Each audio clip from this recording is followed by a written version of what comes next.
ಒಂದ್ ದಿನಕ್ಕೆ ಎಷ್ಟು ಲೀಟರ್ ನೀರು ಕುಡಿಬೇಕಾಗುತ್ತೆ ಮತ್ತೆ ಯಾವ ಟೈಮಲ್ಲಿ ಯಾವಾಗ ಕುಡಿಬೇಕಾಗುತ್ತೆ? ಓಕೆ.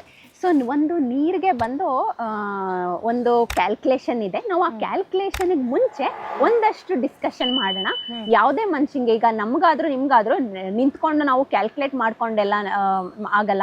ಆಮೇಲೆ ನಾವು ಸ್ವೆಟ್ ರೇಟ್ನ ಕ್ಯಾಲ್ಕುಲೇಟ್ ಮಾಡ್ತೀವಿ. ಸ್ಪೋರ್ಟ್ಸ್ ಪರ್ಸನ್ ಎಷ್ಟು ಸ್ವೆಟ್ ಆಗ್ತಿದ್ದಾರೆ, ಆಮೇಲೆ ವೆದರ್ ಹೆಂಗಿದೆ, ಆಮೇಲೆ ಅವ್ರದ್ದು ಯೂರಿನ್ ಔಟ್ಪುಟ್ಟು ಎಲ್ಲ ನೋಡಿ ಕ್ಯಾಲ್ಕುಲೇಟ್ ಮಾಡ್ತೀವಿ. ಆದರೆ ಸಿಂಪಲ್ ಸೊಲ್ಯೂಷನ್ನು ನಿಮ್ಮದು ಯೂರಿನ್ ಕಲರ್ ಚೆಕ್ ಮಾಡ್ಕೋಬೇಕಾಗತ್ತೆ. ಯೂರಿನ್ ಕಲರ್ ಸ್ವಲ್ಪ ಈಗ ಕೇಸರಿ ಹಳದಿ ಇರಬಾರ್ದು, ಸ್ಟ್ರಾಂಗ್ ಕಲರ್ಸ್ ಇರಬಾರ್ದು, ಪೇಲ್ ಯೆಲ್ಲೋ, ಲೈಟ್ ಯೆಲ್ಲೋ, ಇಲ್ಲಾಂದ್ರೆ ಕ್ರಿಸ್ಟಲ್ ಕ್ಲಿಯರ್ ಇದ್ರೆ ನೀವು ಹೈಡ್ರೇಟ್ ಆಗಿದ್ದೀರಾ ಅಂತ. ಸ್ವಲ್ಪ ಯೆಲ್ಲೋ ಇಶ್ ಬಂದ ತಕ್ಷಣ ನಿಮಗೆ ಗೊತ್ತಾಗಬೇಕು ನಾನು ಡಿಹೈಡ್ರೇಟ್ ಆಗಿದ್ದೀನಿ ಅಂತ ಹೇಳ್ಬಿಟ್ಟು. ಅದೊಂದು ಸಿಂಪಲ್ ಸೊಲ್ಯೂಷನ್.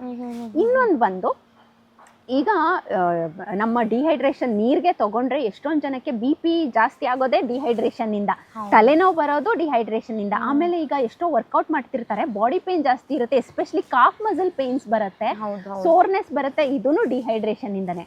ಅದಕ್ಕೆ ಒಂದು ಮನುಷ್ಯನ್ಗೆ ಅವ್ರ ವೆಯ್ಟ್ ತಕ್ಕಂಗೆ ನೀರು ತಗೋಬೇಕು.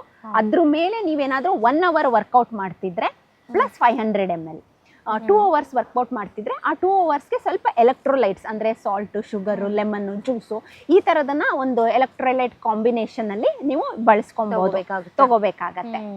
ಈಗ ಬಂದು ಜನರಲ್ ಆಗಿ ಒಂದು ಕ್ಯಾಲ್ಕುಲೇಷನ್ ಹೇಳ್ಕೊಡ್ತೀನಿ, ವೆರಿ ಸಿಂಪಲ್ ಕ್ಯಾಲ್ಕುಲೇಷನ್. ಈಗ ಸೇ ಫಾರ್ ಎಕ್ಸಾಂಪಲ್ ನನ್ನ ವೇಟು 55 kg ಇದೆ ಅಂದ್ಕೊಳ್ಳಿ. 55 kg, 1 kgಗೆ ನಾವು 25 ರಿಂದ 35 ml ವರೆಗೂ ಹಾಕೊಬೋದು.